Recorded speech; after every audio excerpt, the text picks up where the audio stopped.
Nasubukan mo na bang binalot ang biko sa lumpiang wrapper?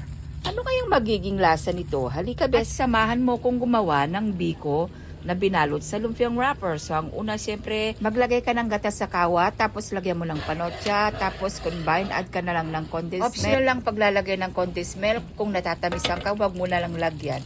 Tapos ihalo mo na yung glutinous rice or malagkit na bigas. Pagkatapos, halo-halo lang hanggang sa ma-combine at ma-achieve mo yung ganyan at ilipat mo sa may pilao. At i-deliver ko pala yun sa aking kliyente bes.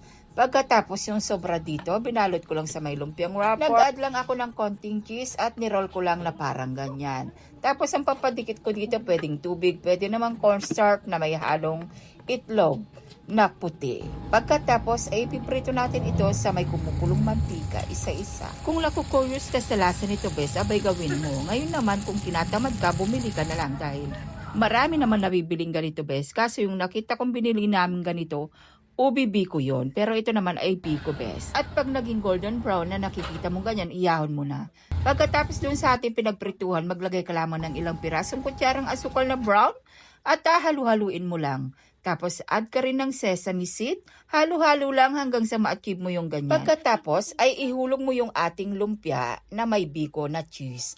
Halo-halo mo lang hanggang mag-combine yung mga asukal sa mga lumpia. Dapat pala bes, isa-isa mong ilalagay kasi nagdidikit sila lahat. Masyado silang sticky mga bes, pero worth it naman yung lasa niya as in. Pero kung ako sa inyo, bumili na lamang kayo bes. Hindi ba kayo mapapagod? Wala pa kayong hugasin. Saka magastos siya sa ingredients bes. Pero masarap siya as in dahil matamis-tamis. Kaso nga lang, hindi talaga ako fan ng mga matatamis. Pero kung fan ka ng mga matatamis, abay pwede sa'yo to. Kaso nga lang, madya-diabetes ka, gano'n. Siya nga pala mga bes, masyado siyang sticky at saka messy. Oo, ang lagkit niya bes, pero masarap siya as in. O, diba? Nagustuhan kaya ito ng aking apo. Gustong-gusto niya to, binabalik-balikan niya to kasi matamis eh. Alam nyo naman yung mga bata, mahilig sila sa matatamis. At hindi lang yan, bes. Nagprito pala ako dito na tinatawag nilang isdang tambakol dahil nga igagata ko ito, bes.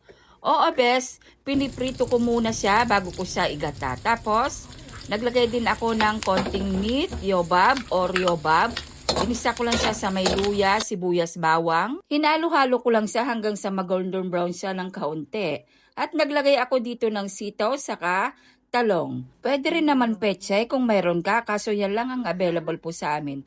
Tapos nag-add lang ako ng konting patis para may konting lasa. At ilalagay ko na rin yung ating piniritong tambakol or orelis ang tawag dito sa amin sa probinsya ng Pangasinan. At naghalo din ako dito ng 2 pirasong gata.